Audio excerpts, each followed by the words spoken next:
Tak ada apa-apa pasal cari gaduh pagi-pagi. Yang lain saya yakin dan saya percaya supaya pihak kerajaan agar melihat perkara ini dengan lebih dekat untuk memastikan bahawa kementerian ini akan dapat lebih berjaya maju untuk memastikan Bumi Putera tidak tertinggal, orang Melayu tidak tertinggal dalam perusahaan yang dikatakan terutamanya balak, industri yang semakin menjelang senja.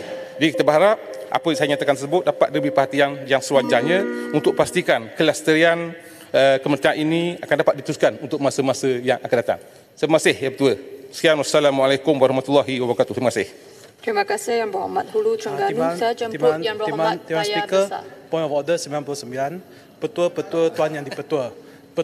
Tan Sri Speaker pagi ni baru kata Menteri Isnin tak boleh pakai batik. Tapi saya tengok Hulu Selangor hari ini pakai pakaian segak. Tadi saya nak minta petua, adakah pakaian Hulu Selangor sini bang. Sorry, Hulu Terengganu.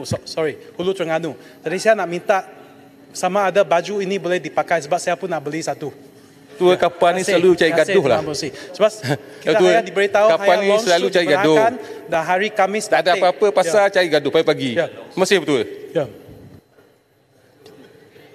Saya rasa tak ada larangan untuk pakai baju ini. Saya jemput Yang Berhormat Paya Besar. Ya Betul, boleh tak saya guna satu perkataan? Tak boleh, sila duduk. Bahawa kapal sila duduk. tak ada otak, boleh guna tak? Sila duduk.